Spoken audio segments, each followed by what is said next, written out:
Hello, class. How's it going? This is my presentation for my after dinner speech for Professor Copeland in speech prep and delivery class. So, starting off today, I'm going to be talking about the failed history in our education system. And personally, I feel very strong about this because being African American, I think that this is something that we do not highlight enough as American people and as a student growing up in the education system. I think that this was something that was kind of just thrown over our heads in the fact that we were given all this information and weren't really knowledgeable about it, but just was thrown at it and told this is the truth and that's all that you're going to get out of it. So the main point that I want to talk about is the story of Christopher Columbus, and I don't know. Somehow he's the first person to get to America.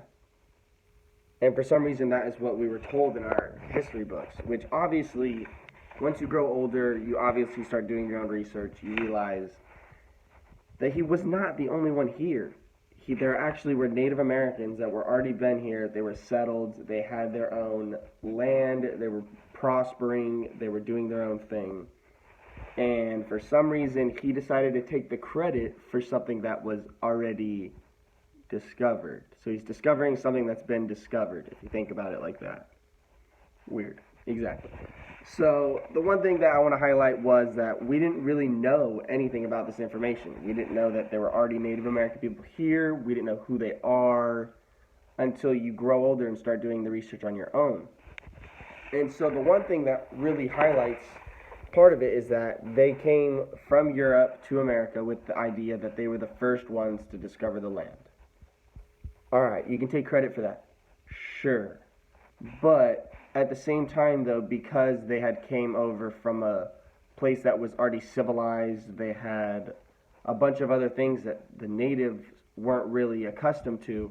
They brought over a bunch of sicknesses and made them not accustomed to their life, and actually made a lot of Native American people sick, and they ended up dying because of it.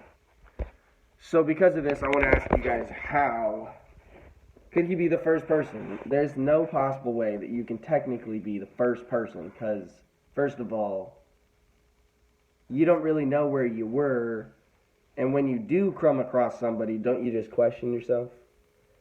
And so the one thing that is wrong too in our history books is the history of African Americans, and that we don't really know what happened or what their story is or what their upbringing was in America, because in our books we don't highlight that kind of thing. We just go through the Civil War, slave period, and that's it. We've never really covered the whole gist of it, because when you think about it, the schools have allotted Black History Month to be the only month out of 12 that should be highlighted for African American people. So then what about all the other 11 months that they're not highlighting? So then we get to learn in the school books about Thomas Jefferson, George Washington, Christopher Columbus, all these other people that were, yes, great people, but at the same time, there were people who were African Americans who were doing just as great of things. And if you look, there are plenty of things that African American people have discovered in the world today.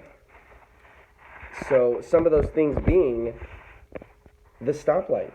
That was invented by an African American man. And the ironing board was also invented by an African American person. And these are just small things, but still, these are things that should be highlighted across the world. And I think that is something that our history books have somewhat failed the people and students of being able to know. And so after this talk, I just want to give you guys the information that sometimes you really do need to do the research on your own when it comes to certain topics and ideas, because if you just take it for face value, you're not really doing the deed of really digging deep into the information and knowing what you're doing and what you're trying to see.